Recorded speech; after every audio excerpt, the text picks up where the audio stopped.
Morning, everybody. My name is Emma, not Donovan, and we're going to read God's Word now. So please find a Bible at the end of the pew and turn up Mark chapter 9. If there isn't a Bible, just put your hand up and one of the welcome team will bring one. Mark chapter 9, and the page numbers are on the screen. And we're going to start at verse 14.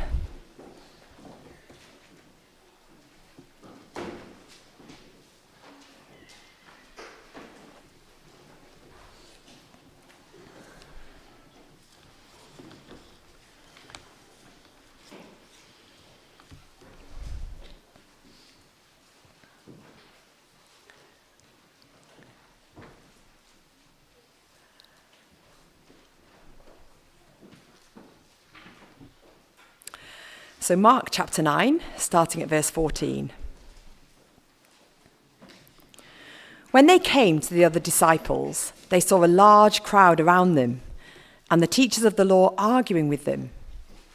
As soon as all the people saw Jesus, they were overwhelmed with wonder and ran to greet him. "What are you arguing with them about?" he asked. A man in the crowd answered, "Teacher, I brought you my son who is possessed by a spirit that has robbed him of speech. Whenever it seizes him, it throws him to the ground. He foams at the mouth, gnashes his teeth, and becomes rigid. I asked your disciples to drive out the spirit, but they could not." "O unbelieving generation," Jesus replied, "how long shall I stay with you? How long shall I put up with you? Bring the boy to me." So they brought him. When the spirit saw Jesus, it immediately threw the boy into a convulsion. He fell to the ground and rolled around, foaming at the mouth. Jesus asked the boy's father, "How long has he been like this?"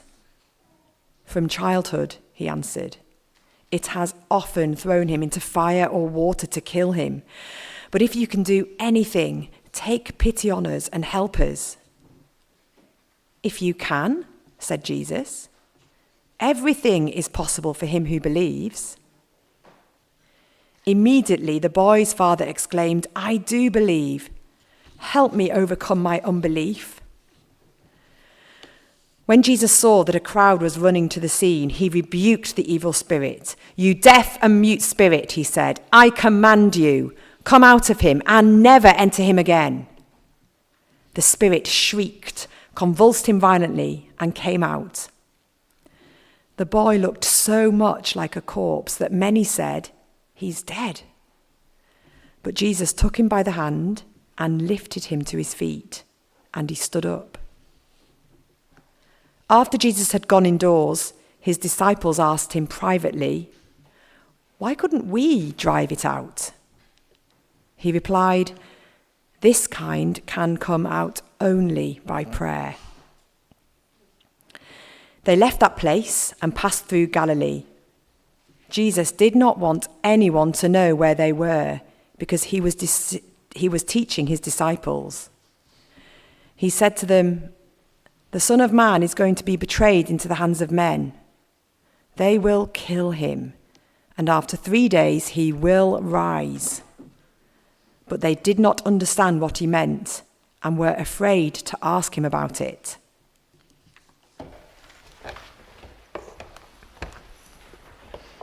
Oh, well, thank you very much, Emma. I'm Joel, and it's my great joy to be here with you today to unpack this passage with you. Now, a favourite read of mine recently has been Chris Hadfield, An Astronaut's Guide to Life on Earth. He's dubbed as the astronaut who brought space down to Earth. What he did was he took a camera up into the International Space Station and took some simply quite stunning photos of the glories of the heavens.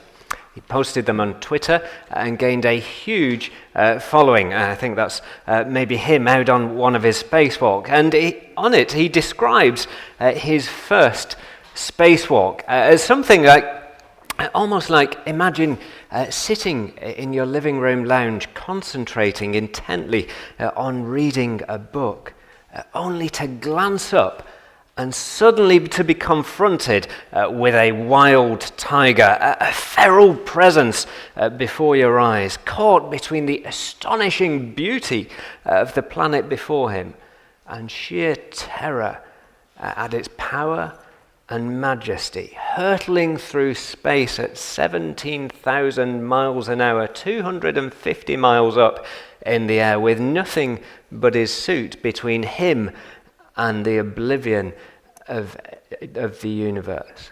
There is zero margin for error. And yet for me, perhaps the more interesting part about the book is as he navigates his return to Earth, plummeting back down to Earth at breakneck speed, he lands in the water with a bump. What must it have been like for him to wake up the next day to all the mundane frustrations of life on Earth, muscles aching as they get back used to gravity again? No exciting spacewalk today, no multi-billion-dollar industry to fix all your problems for you, but the humdrum of bills to pay, bins to take out, bereavements to mourn.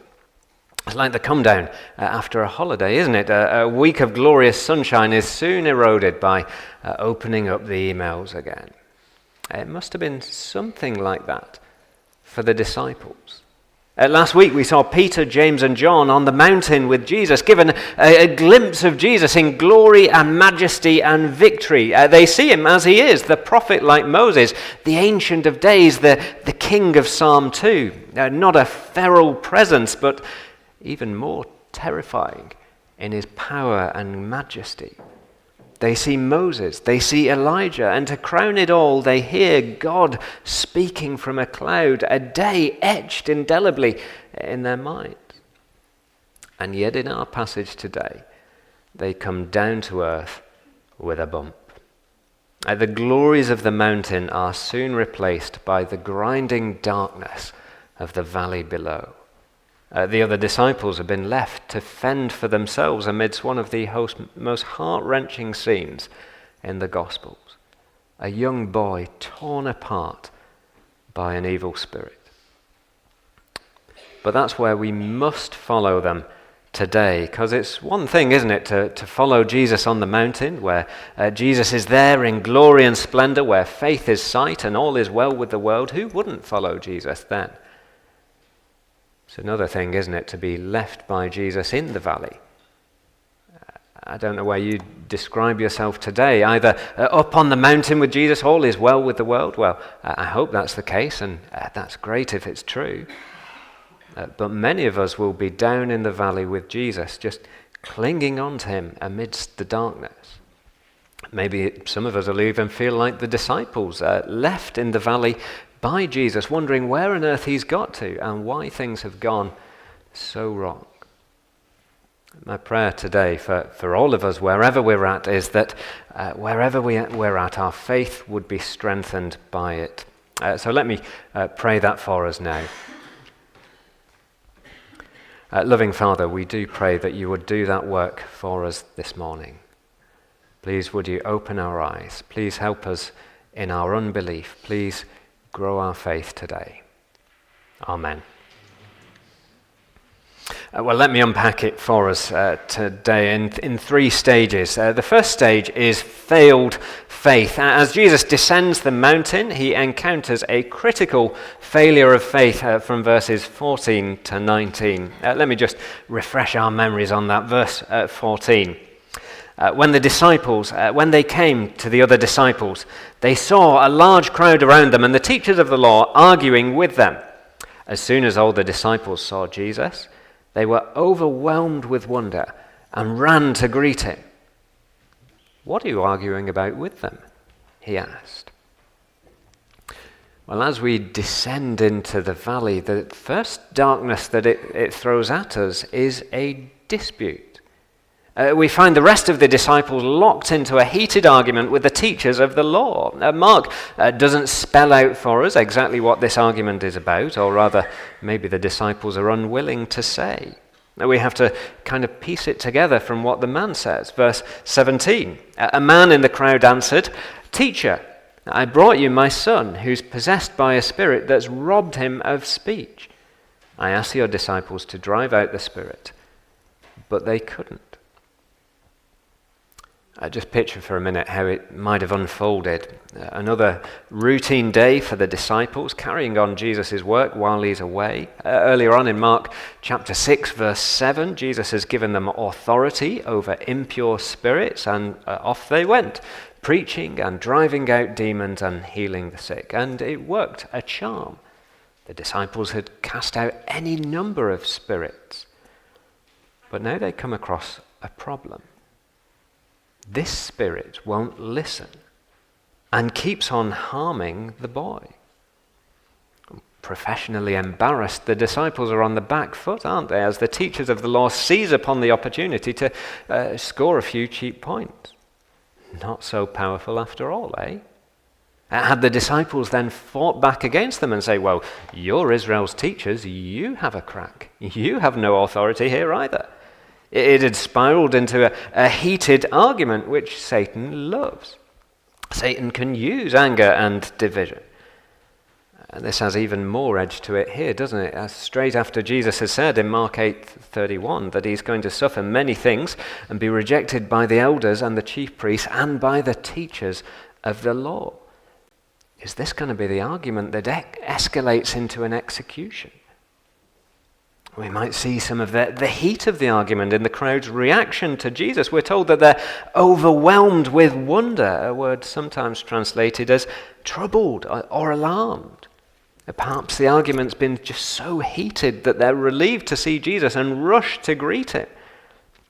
As an aside, I don't think we need to assume that Jesus is still glowing from his transfiguration, and it's the afterglow of his glory that's causing them to be quite so stunned. Otherwise, it would seem a bit strange that Peter, James, and John are told not to tell anyone about it. But the second darkness that the valley throws at us is destruction. Let me read verse 17 again. A man from the crowd answered, "Teacher, I brought you my son, who's possessed by a spirit that has robbed him of speech."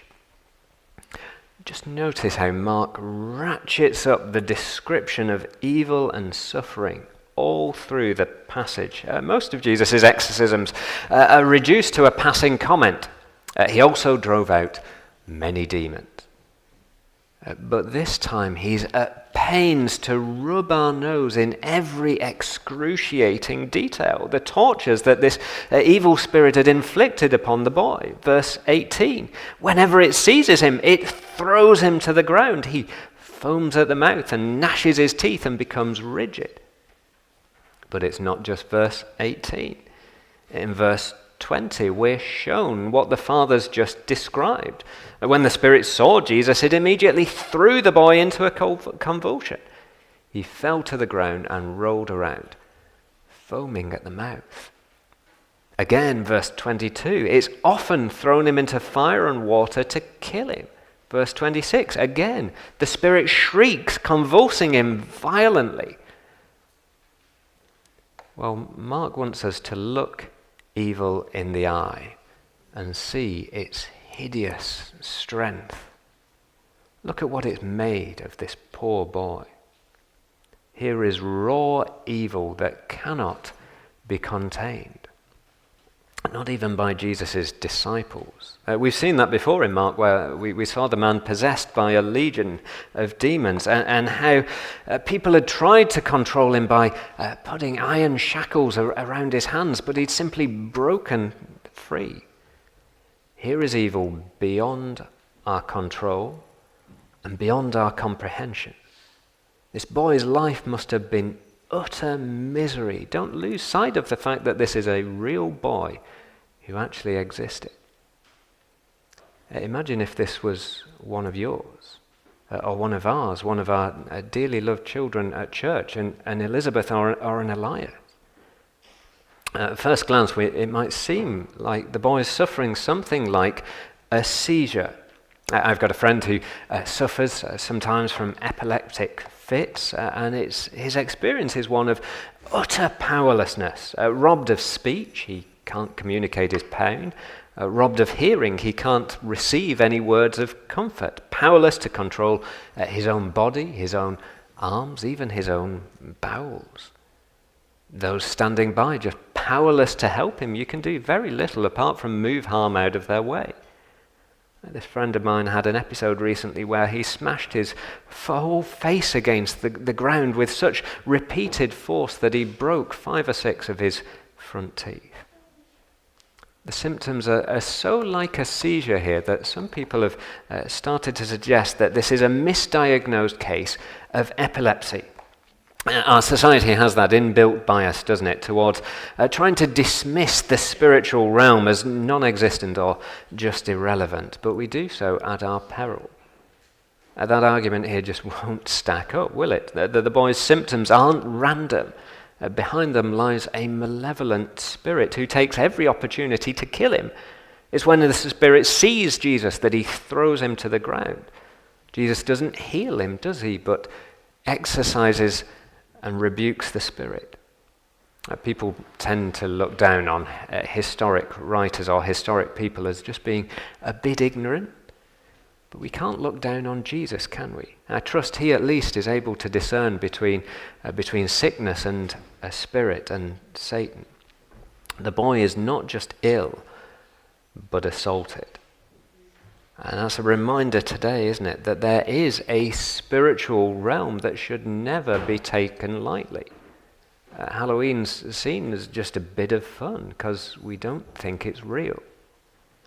If we realized what it was we were playing with, we wouldn't be quite so cavalier. There is a spiritual world that is relentless in its evil. Rarely at work in such obvious ways in our society, but just as much at work through human evil. Rape and murder and war and pornography. The small boy is in the hands of an evil spirit. It gives us a glimpse into Satan's heart and into Satan's strength. What he's willing to do in opposition to God. Peter would later write to the church to warn them. Be alert and of sober mind. Your enemy, the devil, prowls around you, roaring like a lion, looking for someone to devour.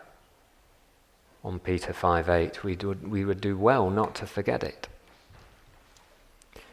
But that leads us then, doesn't it, to the third darkness that the valley throws at us, and that is deep despair. Our hearts go out to this boy, but they've got to go out to the father as well. And I know children had a very low status in the ancient world, but that doesn't mean that they were utterly unloved. Earlier on, Mark recounts the story of Jairus and how he loves his daughter and pleads earnestly with Jesus to come and save her. Can only imagine, can't we, the physical and mental scars that this family had faced. Well, not for them, the fun family holiday on the beach. Look away for just one moment and they'd find their son face down in the sea. Not for them, the bonfire night party, toasting marshmallows. As soon as they turn their back, well, he's thrown his hands into the fire. Not to mention day-to-day life, forever just on edge. It's hard enough to keep a toddler out of harm's way without a spirit's deliberate attempt to dash it to pieces. It's no wonder, is it, that the Father asks Jesus to have pity on us. Added to that then his disappointment. To have come with his hopes of finding some help, only to be told by Jesus' disciples, we're really sorry. We can't do anything for you. You might as well go home and resign yourself to your fate. Imagine a father on the edge of utter despair. What do you do when you face such superhuman evil? What can you do in this when you face strength beyond human comprehension? But the valley gets darker still. Jesus diagnoses the problem as disbelief. It's fair to say that Jesus is exasperated, annoyed. Can you feel his deep frustration in verse 19? "O unbelieving generation," Jesus replied, "how long shall I stay with you? How long can I put up with you? Bring the boy to me." Jesus isn't just a blob of peace and tranquility here, but frustration at their lack of faith, at their hard hearts. It's a rebuke which has in it echoes of Deuteronomy 32, where Moses sings a searing critique of his own generation. God's people have responded to God's grace appallingly back in the day. Moses says they are a perverse generation, children in whom there is no faithfulness. They are a nation void of counsel, and there is no understanding in them. The evil spirit isn't the only problem in the valley. There is blindness and unbelief, deliberate disbelief, a hard-hearted, unbending, unrepentant blindness that refuses to see what is staring them in the face. The disciples should have got this. Likewise, the crowd and the teachers of the law. We'll come back to that later, but just for now, I just want us to acknowledge the evil that's on view here. It's important that we do, isn't it? Important that we realize that the Bible isn't just full of mountaintop moments, people having wonderful experiences of God and people trusting Jesus without question. If it was, it'd be easy to dismiss as a fairy story or a bit of propaganda. The Bible is reassuringly realistic about the evil in the world around us. But also reassuring in the sense that it's been road tested for us. They're road testing Jesus for us. If Jesus only dealt with colds and sniffles, we might doubt his strength to deal with cancer or death. If Jesus only ever came across moderately impolite people, we'd struggle to think that he could really handle a malevolent evil on this scale. Something like a dictator. Jesus faces the world at its absolute worst. Belief in Jesus isn't naive. It isn't only for those people who've lived a sheltered life. It's been road tested in the harshest of environments. There is no valley so dark where faith cannot survive. Which brings us then to our second heading then, doesn't it? The frail faith of the Father. If Jesus writes the generation off as unbelieving, the Father stands as a small exception to that. Like the Syrophoenician woman before him, he's an outlier, someone who listens to Jesus and seems to get it. Verse 20 to 24. Don't get me wrong, it isn't easy for the Father. His faith is hanging by a thread, having just been decimated by the disciples. When his disciples couldn't help him, surely his world caved in. Others before him had sought help from Jesus' disciples, and in many cases simply coming was enough. Jesus heals them with a word and off they go. But here, faith receives its sucker punch. What's gone wrong? Is it Jesus? Has his power ran out somehow? Did it have a limited range? Were the disciples just like one of those Wi-Fi extenders who kind of spread the signal a little bit further, but only so far? Or does Jesus just have limited power? Jesus has worked his way up through the Sunday League spirits, but now he's in the Premier League power and he's outmatched and outgunned. Or is it the dad? Was it something I've said? Was it something I've done?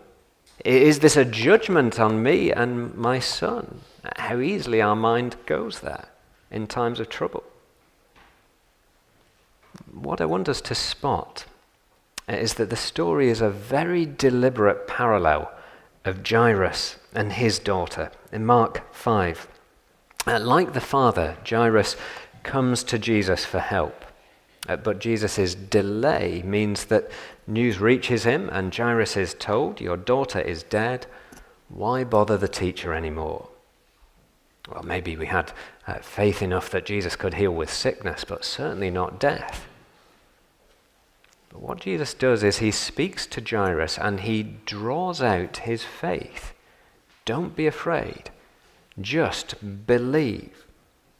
Just as he did with the Syrophoenician woman, he gives a parable for them to enter into, an opportunity for them to grow. It's the same here. The delay in healing is an opportunity to grow in faith.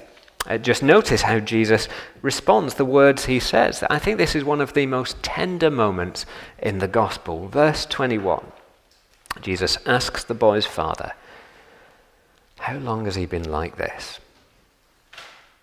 Instructive on a number of levels there, isn't it? On one level, this just shows us Jesus' care for people.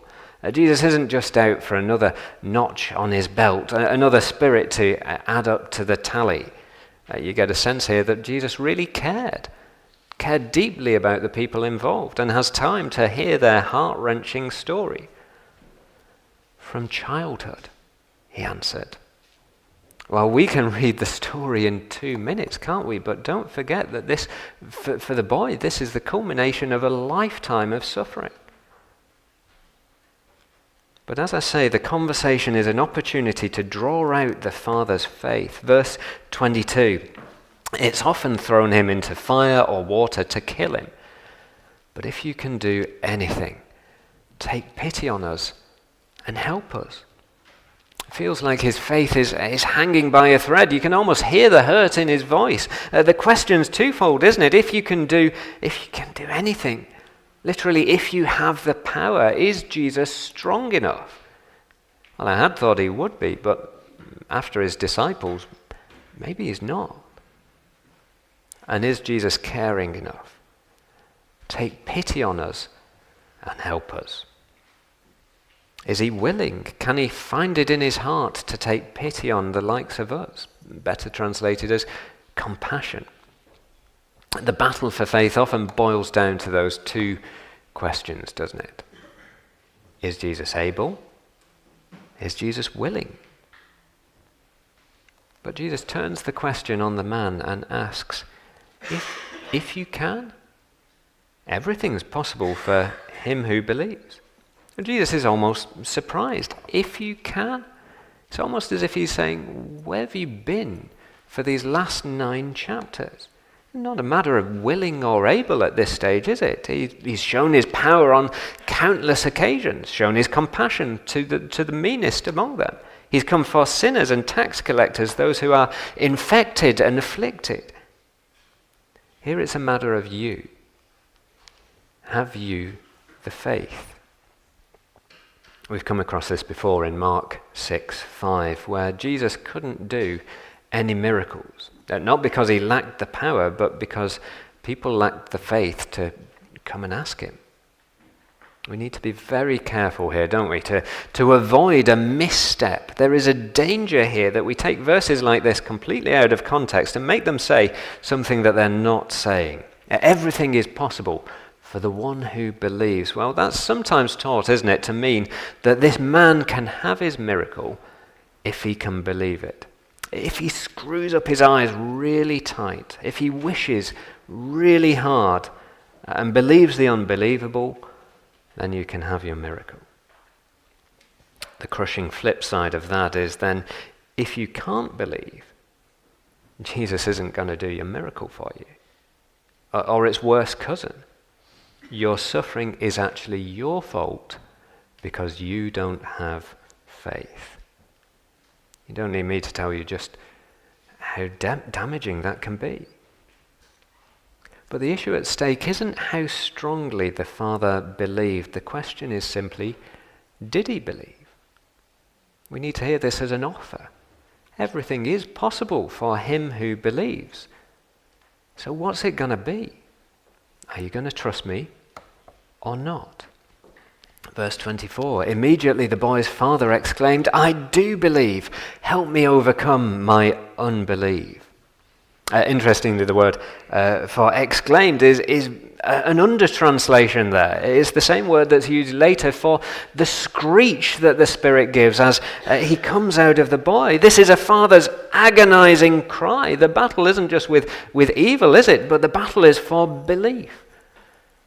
I'm trusting you, Jesus, but I'm really finding it hard. This is one of the most human lines ever spoken. Doesn't it just capture what we're like? As well as being one of the most hopeful lines ever spoken. Because it tells us something of the nature of saving faith. I spent the last week reading and rereading and rejoicing in what one commentator writes about this. He says, true faith is always aware of how small and inadequate it is. The father is a believer, not because he's amassed a sufficient amount of faith, but because he's placed what little faith he has in Jesus. When he yields his insufficiency to the true sufficiency of Jesus, true faith takes no confidence in itself, nor does it judge Jesus by the weakness of his followers. It looks to the one more powerful who stands in the place of God, whose authoritative word can bring life from chaos. True faith is a simple decision that Jesus is able. True faith is always aware of how small and inadequate it is. And maybe we just need a reminder of that today. I've come across any number of Christians, at times myself, people who are unsettled by doubts, who feel because they have questions, because they struggle, because they face setback and just feel weak and sinful most of the time, feel like they're not real believers. Well, the lesson here isn't screw up your eyes and summon up more faith, but open your eyes and see who it is you're speaking to. See who Jesus is. Remember what we saw on the mountain. Don't put your trust in your faith. Put it in who your faith is in.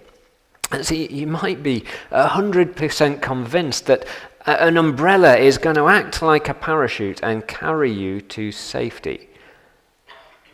But you'd be wrong, and you'd be dead. Or you might have your doubts and fears as a real parachute carries you safely to a soft landing.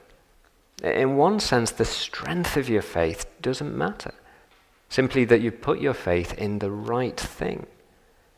Jesus, I do believe. Help my unbelief. And that brings us then to our third heading, our feeding of faith. In this last section, I want us to think that Jesus isn't just removing an evil spirit, but helping with unbelief. Look at verses 25 to 32. Verse 25. When Jesus saw that the crowd was running to the scene, he rebuked the evil spirit. You deaf and mute spirit, he said, I command you, come out of him and never enter him again. Wonder if you noticed all the interesting ways in which Mark tells us this story. Notice that it's as the crowd runs together that Jesus begins to act. Why is that? Well, sometimes in Mark's gospel, the crowd acts almost like a stand-in for the reader. Earlier on, they were amazed by Jesus' presence, maybe in the same way that we've been amazed by all the things that we've seen Jesus do and hear, by Jesus on the mountain. And now, here, as they run to Jesus to find out more, it's a little like Mark 4:24. With the measure you use, it'll be measured to you, and even more. Whoever has will be given more. Whoever does not have, even what they have will be taken from them. Well, those who run to Jesus are given more, yet another lesson. Notice too, Jesus helps the boy by rebuking the evil spirit. It's a small little detail, isn't it? But implies judgment on what this spirit has been doing. Jesus is not indifferent to suffering. What this spirit's done to the boy is evil and will be held to account, as will every evil in the world. You deaf and mute spirit, he said, I command you, come out of him and never enter him again. The spirit shrieked, convulsing him violently, and came out. The boy looked so much like a corpse that many said, "He's dead." Well, this is one of the darkest moments in the gospel, isn't it? We see the utter evil of the spirit who appears to win even as he loses. Can you imagine the scene? If this were one of those doctor's dramas, maybe Holby City or Casualty, if they're still going these days, this is the moment where the heart monitor flatlines. The doctor throws down the tools in disgust and storms out of the operating theatre. The father sinks to his knees and the nurse begins to record the time of death. But the darkness of the moment only serves to make the reversal all the brighter. Verse 27, "But Jesus took him by the hand and lifted him to his feet, and he stood up." All the pain of this boy, all the agonies he's endured, all the strength of the Spirit are only here really to underline Jesus' strength as he overcomes, lifting him out of darkness and out of death. Here we see Jesus demonstrate absolute power and control over the most rampant of evil. When Jesus commands, it must obey. Satan is hideously strong, yes, but Jesus, stronger still, and able to wrench us from his grasp and keep us safe forever. Jesus' rescue is irreversible. Come out of him and never enter him again. Well, what do you do when you face superhuman evil? Where can you go when you face strength beyond human comprehension? Well, you come to Jesus, don't you? Jesus is never out of his league, never out of his depth with the evil in the world. No matter how dark the valley you are in, Jesus has still got this. But did you notice, I'm sure you did, that this isn't just an exorcism, it's something more. Mark doesn't just record that the boy was very still, but that he looked like a corpse. If not actually dead, then very near to dead. And just as Jesus had done with Jairus' dead daughter, he took him by the hand and lifted him up to his feet, and he stood up. Or more accurately, he raised him up and he arose. Same word that Jesus will use in just a few verses to talk about his resurrection from the dead. Which is no accident, is it?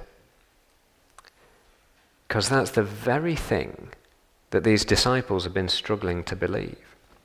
That Jesus must suffer and die and rise again. He says it again straight after this in verse 31. He was teaching his disciples. He said to them, "The Son of Man is going to be betrayed into the hands of men. They will kill him, and after 3 days he will rise again."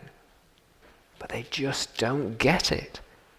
They did not understand what he meant and were afraid to ask him. The story comes at this point in Mark because he's teaching the disciples to have faith in face of death, to have faith in the face of his death. He will die, but have faith. 3 days later, he will rise. And have faith in the face of their own death, their living death. At Mark 8:34, he says, "If anyone would come after me, he must deny himself, take up his cross and follow me. Whoever wants to save his life will lose it, but whoever loses their life for me and for the gospel will save it." We thought last week about how that might feel like a gamble, a risk. Lose my life now? No thanks. It may well be that you're struggling to believe that too. Taking up your cross is brutal. The world appears to have so much to offer. I heard last week about a friend who'd been at Bible college with us after a few bruising and isolating years in ministry, has gone off to be part of a surf school, no longer calling herself a believer and no longer living as a believer. Following Jesus means death now, but life later. And it takes faith to believe that, To be willing to die now, to lose your life for his sake. It takes faith to deny ourselves, to say, no, I'm not going to indulge in that sin, that satisfaction in the here and now. It takes faith to say, no, I am going to risk being shamed for the sake of friends and family hearing about Jesus. The call to follow Jesus is a call to death now, but life later, suffering now, glory later, and that takes faith. At times it can be really hard to believe that following Jesus is worth it. What do we do when we face such obstacles to our faith? Well, you come to Jesus. Cry out to him just as this man had done. Jesus, I do trust you, but I'm finding it hard. I believe. Help my unbelief. Frail faith cries out to Jesus for help. And here we get the answer then to the riddle, don't we? Why hadn't the disciples been able to cast out the demon? Why hadn't it worked? Well, on one level, the problem has been the frail faith of the Father that Jesus is taking time to build and to draw out. On another level, the problem was the faith of the disciples. In verse 28, after Jesus had gone indoors, his disciples asked him privately, why couldn't we drive out that spirit? He replied, well, this kind can only come out by prayer. I don't think he's giving them there a different technique for a different type of spirit. Well, some you need garlic, some take a silver stake through the heart, some need holy water, but this one just needed prayer. I think the clue's been staring us all the way through the passage, hasn't it? The passage is about belief and faith, the failed faith of a generation and the frail faith of a father. Prayer is simply faith. John Calvin calls prayer the chief exercise of faith. Faith's most basic language is to cry out for help to one who is able. Faith and prayer go hand in hand, not in the sense that the more you believe something to be true, the more likely it is that God is going to answer your prayers. But if you don't trust God, you simply won't pray. Prayer implicitly says two things. It says, I can't do it, but God, you can. That's where the disciples went wrong. They thought they could do it on their own. They've forgotten who it was who gave them the authority in the first place. Isn't it interesting? Of all the crowd that come, when Jesus asks, what is it that you're arguing about? It's the man who replies. That's why Jesus is angry. It should have been the disciples. They should have come and said, Jesus, we ran into a problem. Can you help? They haven't even the humility to ask for help. We'll see that again next week when Jesus catches them in another argument, this time the argument over which one of them is the greatest. They are so far from crying out for help. The real battle in this passage isn't the battle with evil. Jesus, help me with this evil spirit, but with unbelief. Jesus, help my unbelieving, hard and unrepentant heart. And I wonder how that might land in our lives today. In some ways, prayer is a pretty good indicator of faith, isn't it? Of what our faith is in. If we don't pray, well, we're sort of saying that I can do it on my own. One of the odd things that I've found of preaching over the years is that prayer has only got harder and harder. At the start, it was quite natural. I cried out desperately because I knew, I was fully well aware that I couldn't do it. But as you go on, you get a bit more cocky, and prayer becomes less instinctive. God has to keep humbling me. Last night at 10 o'clock in the evening, he was graciously reteaching me that, Joel, you can't do it on your own. Or perhaps the disciples were just thrown. This problem seemed bigger than all the others they'd faced before. Their faith was being stretched and grown. And perhaps we're facing bigger problems than we've ever faced before. That seems to be part of life, doesn't it? I managed to trust Jesus with my A-levels at home. Now I've got to trust him with a degree when I'm away from home. I managed to trust Jesus with a broken leg, but now it's cancer. We learn to trust Jesus to look after me, but now we have to learn to trust him with our kids. And it gets a bit scary when we face things that are bigger than we've ever faced before. Well, here is something bigger than we will ever face, evil in its most grotesque and malignant form. I hope you never face what this father and son did. I trust that you won't. But even if you do, I want you to know that Jesus can handle it. Jesus can defeat it, can keep you through it. He has power over evil in the world. He has power over the worst thing that evil can throw at you, up to and including your very own death. Jesus has power even there because he's gone through it for us and risen again from the dead to prove his promises to us. Let's pray.